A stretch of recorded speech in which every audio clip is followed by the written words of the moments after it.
irmãos encarnados e desencarnados que aqui se encontram, né? Os votos da paz do nosso Mestre Jesus para todos nós. Né? Então, desde já eu agradeço pela oportunidade de mais uma vez estarmos aqui nesta casa, né? Paz, amor e caridade. Nós que trabalhamos na Perseverança Salvadora nas quintas à tarde, né? Como disse o Lara, né?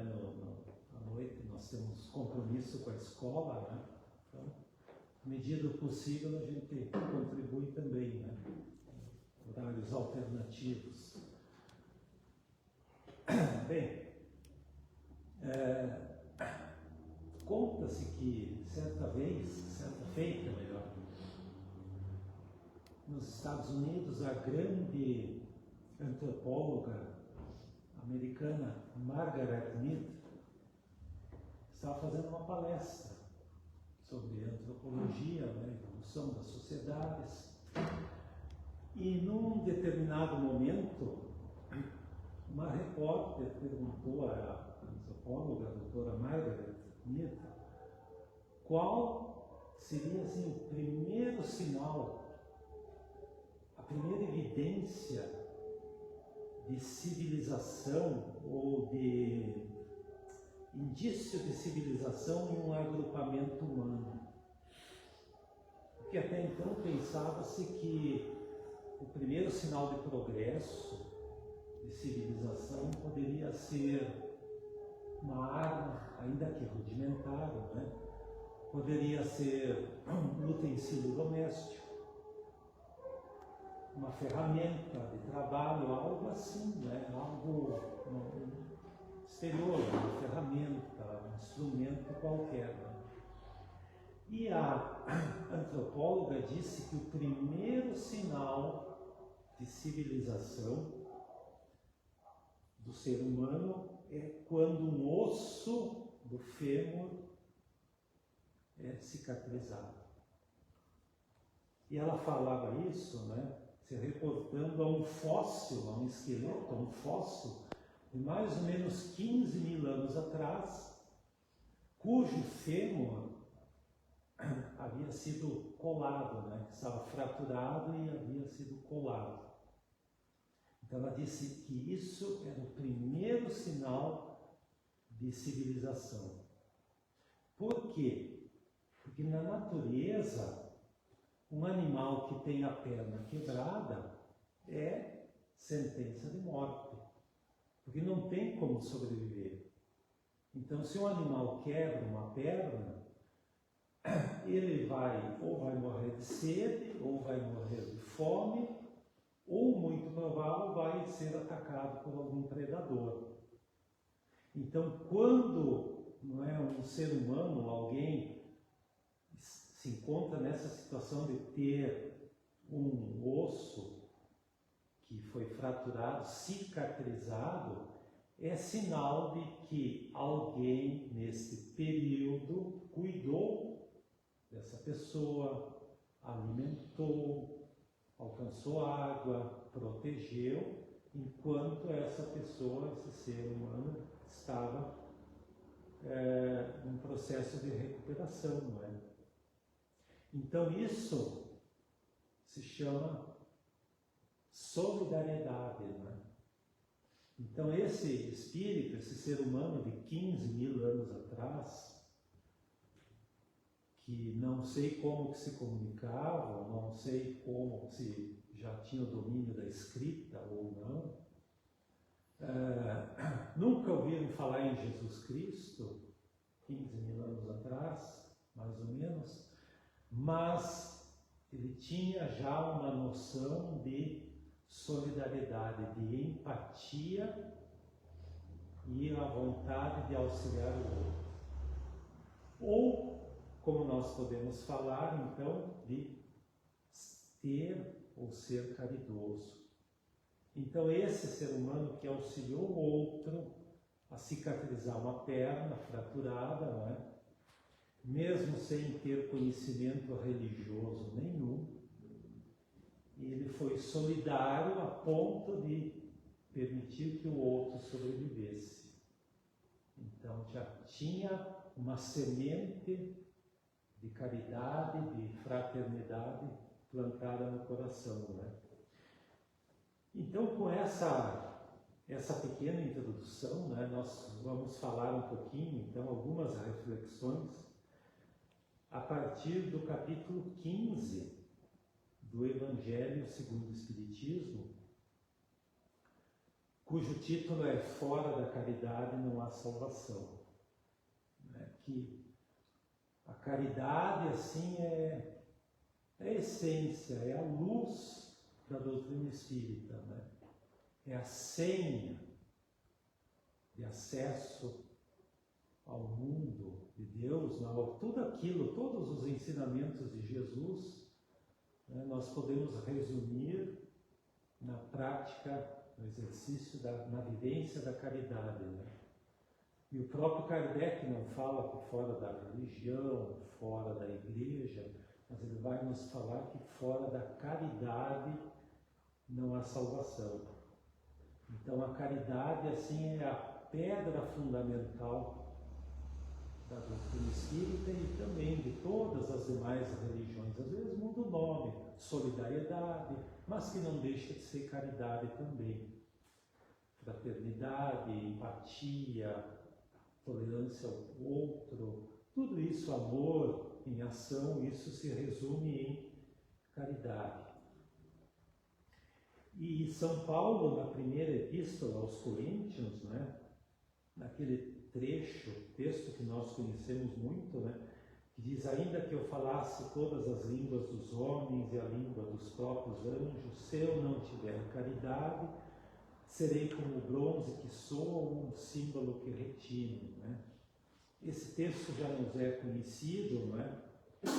Então nós resumimos e vamos trazer o final dele, que diz: agora, de todas as três virtudes, seja da fé, seja a esperança e da caridade, que elas permanecem, mas dentre elas a mais excelente, a mais importante é a caridade. E aí então, não é?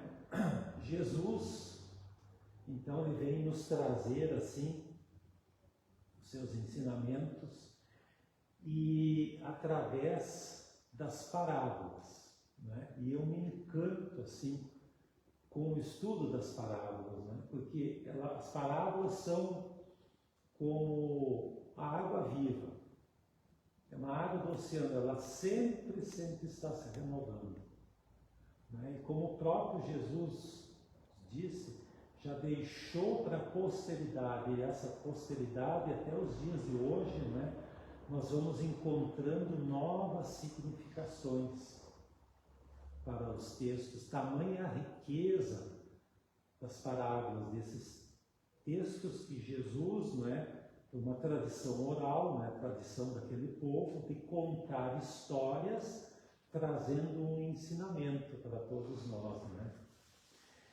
E assim, eu digo que de todas as parábolas, né, isso é uma opinião, claro, muito pessoal, mas eu considero duas assim, padrão ouro, que é a parábola do filho pródigo e a parábola do bom samaritano. Por quê? Porque a parábola do filho pródigo, ela vai tratar de duas relações muito importantes, fundamentais na nossa vida, que é a nossa relação com o Pai, e aí Jesus vai trazer o conceito de Pai, de Deus, daquele Deus distante, ele vai trazer para o Pai, para alguém bem mais próximo. Então é a nossa relação com o Pai, não é? E a nossa relação conosco mesmo. O filho pródigo, aquele que vai para longínquas terras e depois retorna. E o pai o acolhe de braços abertos. Então essa relação nossa com Deus e conosco mesmo, essa está fundamentada na parábola do filho pródigo, né? E a parábola do bom samaritano, ela vai trazer um grande desafio para nós, que é a nossa relação com o nosso próximo. Quem é o meu próximo? Então essa é a grande dificuldade que nós enfrentamos, né? Se nós nos aproximamos mais de Deus como Pai, se nós estamos num processo de auto-amor, nos aceitando, nos amando, mas ainda nós temos que desempenhar essa relação com o nosso irmão, né? Com o nosso próximo, que é aquele mais próximo a quem estiver literalmente próximo de nós. Esse é o nosso próximo. Então, eu trago aqui essa parábola do bom samaritano, trazendo algumas breves reflexões, né, trazendo um pouquinho do conteúdo da psicologia transpessoal, através de uma obra, né, que eu considero muito interessante, do Alírio Cerqueira Filho, que ele traz 2 títulos: Parábolas Terapêuticas, volume 1, e Parábolas Terapêuticas, volume 2. E ele traz, então, alguns aspectos da psicologia transpessoal para uma reflexão, né? E aí, então, nós pegamos um pouquinho dessas considerações que o autor faz, né?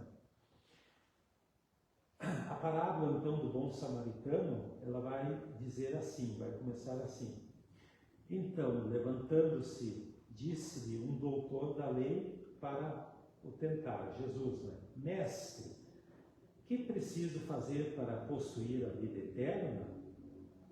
E aí Jesus responde com uma outra pergunta, né? O que é que está escrito na lei? O que lês, o que interpreta nela, né?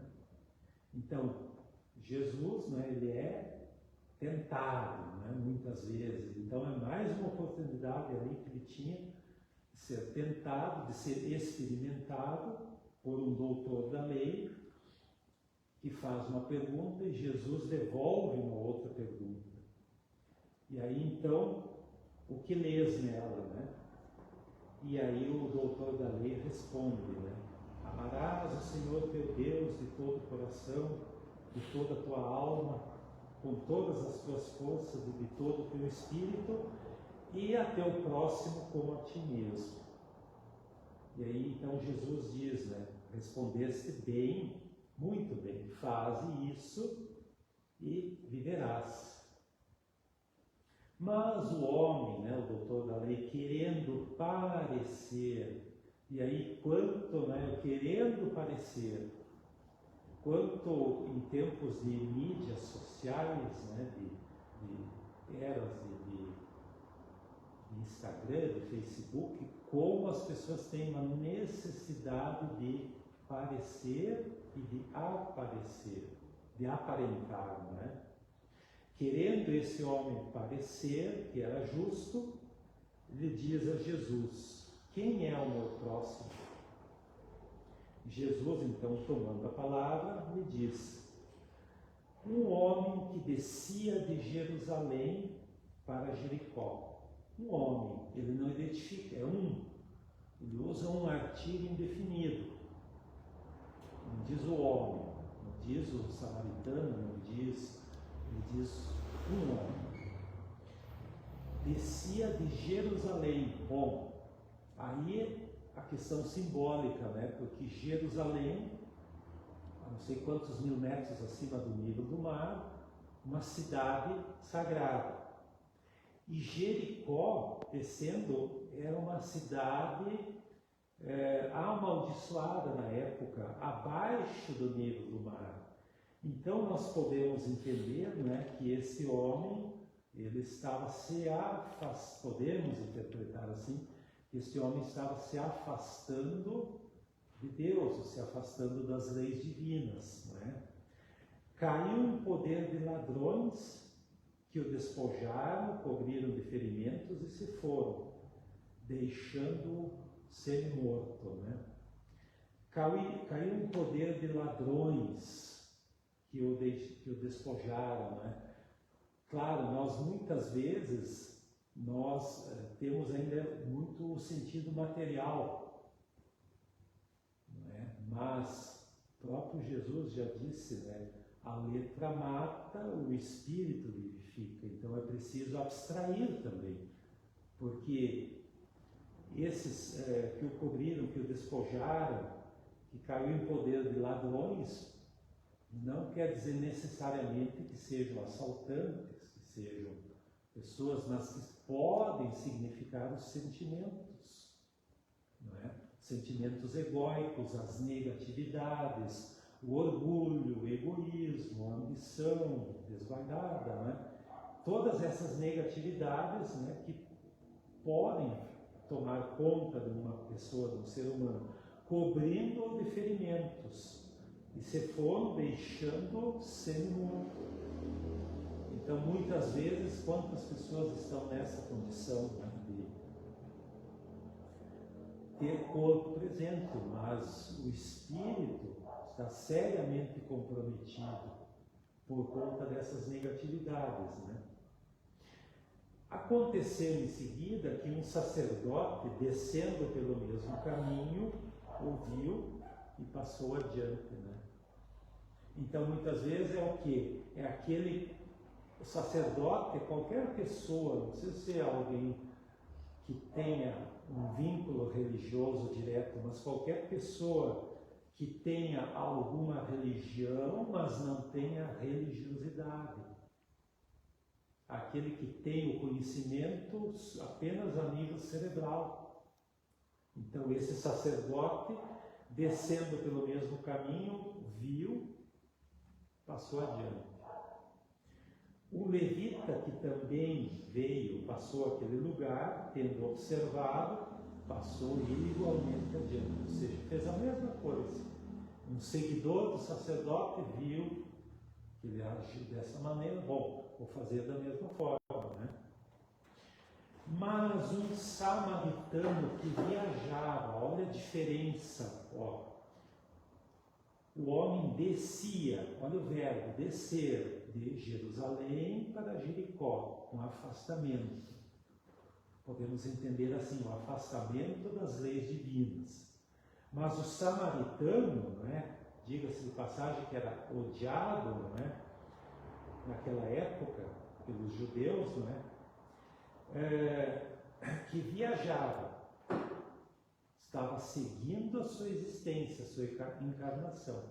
Ele viajava, chegando ao lugar onde jazia aquele homem, tendo-o visto, foi tocado de compaixão. Aquele mesmo sentimento lá no início, quando falamos daquele ser humano que acolheu o outro, não é? De compaixão, de fraternidade, de amor, de tolerância, que não foi possível passar despercebido pelo sofrimento do outro, não é? Então, tocado de íntima compaixão.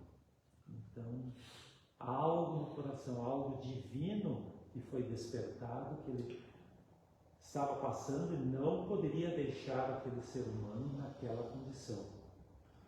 Aproximou-se dele, deitou-lhe óleo e vinho nas feridas e as pensou. Olha que interessante, até eu fui pesquisar o significado do pensar, né? Pensar as feridas, né? E nós também, em relação às nossas angústias, às nossas aflições, nós precisamos pensar a respeito delas, trazer à luz. Então não é só pensar as feridas físicas, né, mas é pensar as nossas feridas emocionais, né? Deitou-lhe óleo e vinho nas feridas e as pensou. E aí, esses dias, olhando um outro vídeo, que não tinha nada a ver com essa parábola, né, do Jorge Elarat, até eu estava comentando com o Jamila ali, né, assim, nós temos fases, né? Eu tive uma fase assim que eu assistia muitos vídeos do Divaldo Pereira Franco.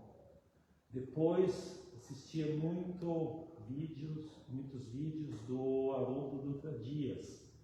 E agora sim, né, estou assistindo do Jorge Larrat. E o Jorge Larrat, que tem um grande conhecimento, né, da doutrina espírita, assim, é uma enciclopédia ambulante em termos de doutrina espírita, de espiritismo. Né? É interessante que ele fala da representação do óleo e do vinho, porque a gente, de novo, né, eu pelo menos tenho sempre aquele primeiro o aspecto material, óleo, azeite, vinho, né, bebida, mas tem uma significação, e é essa riqueza que Jesus nos propôs, né, essa que tem além do que está escrito. Ele vai falar que o óleo, provavelmente azeite de oliva, né, que ele era usado tanto na alimentação, claro, mas também como combustível para iluminar, como combustível daquelas candeias, as lamparinas. Então, esse combustível servia para iluminar. Então, o óleo pode significar trazer luz. E o vinho, né, que ele utilizou, o vinho, uma simbologia de alegria. Então, o que pode significar para nós? Né? Não necessariamente feridas físicas, mas alguém caído em uma situação difícil e nós trazemos esperança através da palavra. Às vezes, auxílio, ajuda, não quer dizer necessariamente uma ajuda material, mas pode significar, pode ser uma ajuda espiritual, uma ajuda moral. Então, quando eu estendo a mão, quando eu tenho uma palavra amiga, ou às vezes apenas o ouvido, em tempos assim que nós tanto precisamos e temos carência de sermos ouvidos. Aí o Rubem Alves, ele disse que há muitos cursos, dizia que há muitos cursos de oratória, para falar em público, mas ele disse, esquecem também que deveríamos ter cursos de escutatória, de emprestar um ouvido, que às vezes é aquilo o que a pessoa apenas está precisando naquele momento, precisa ser ouvida, sem julgamento, sem crítica, apenas uma atenção. Então, quando eu dispenso a minha atenção, quando eu dirijo uma palavra, isso pode ser o óleo, o azeite, que é luz, é o combustível. Então, renovar uma esperança na pessoa, trazer alegria. Os propósitos da doutrina espírita, como foi falado aqui antes, né? Trazer consolo, trazer esclarecimento, trazer esperança para as pessoas. Então, colocou o vinho, deitou-lhe óleo e vinho nas feridas e as pensou. Depois, pondo no seu cavalo, levou a uma hospedaria e cuidou dele. No dia seguinte, tirou 2 denários, o deu ao hospedeiro, dizendo, trata muito bem deste homem e tudo que despenderes a mais, eu te pagarei quando eu regressar. Né? Aí Jesus então finaliza. Qual desses 3 se parece ter sido próximo daquele que caiu no poder dos ladrões? Né? E o doutor da lei diz, aquele que usou de misericórdia. Misericórdia, mexer com o coração. É não passar indiferente perante o sofrimento do outro. Né? Então, diz Jesus, vai e faz o mesmo. Né? E retornando ao Evangelho, no capítulo 13, não saiba a vossa mão esquerda o que dê a vossa mão direita, o item 17 vai nos falar da piedade, que a piedade é a virtude que mais nos aproxima dos anjos. É a irmã da caridade que vos conduz a Deus. Deixai que o vosso coração se enterneça ante o espetáculo das misérias e dos sofrimentos dos vossos semelhantes. Temei conservar-vos indiferentes. Talvez o pior sentimento, não é o ódio, não é o rancor, talvez seja a indiferença. É ver e não enxergar o outro, passar indiferente pelo meu irmão. Temei conservar-vos indiferentes quando puderdes ser úteis. A tranquilidade comprada à custa de uma indiferença culposa é a tranquilidade do mar morto, no fundo de cujas águas se esconde a vasa fétida e a corrupção. Então, essa sim é a mensagem, que nós trazemos na noite de hoje. E antes de encerrar aqui, eu trago assim um poema que eu acho muito bonito de Carlos Drummond de Andrade, que ele vai falar daquilo que Jesus mais pregou, que foi o amor. Ele vai dizer assim: pois de amor andamos todos precisados, em dose tal que nos alegre, nos reumanize, nos corrija, nos dê paciência e esperança, força, capacidade de entender, perdoar e ir para a frente. Amor que seja navio, casa, coisa cintilante, que vos vacine contra o feio, o errado, o triste, o mal, o absurdo e o mais que estamos vivendo ou presenciando.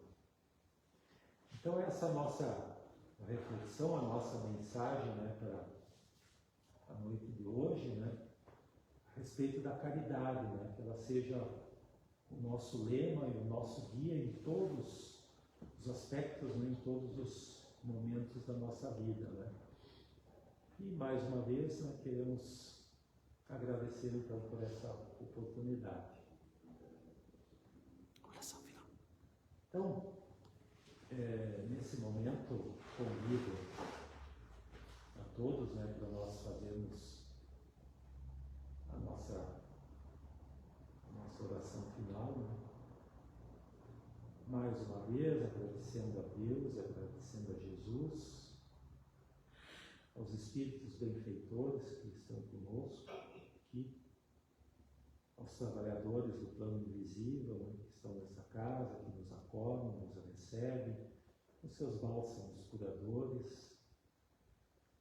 Então, que possamos, com muita humildade, apresentar tudo aquilo que nos aflige, nos tira a paz, que nos angustia, e, acima de tudo, agradecer, agradecer pela vida, agradecer pela saúde, pela possibilidade de estarmos aqui nesta noite, quando deixamos todas as nossas outras atividades, o nosso lazer, para estarmos aqui em nome de Deus, em nome de Jesus, em nome desta doutrina que tanto nos conforma, nos consola, e que nos colocamos na humilde condição de trabalhadores da seara de Jesus.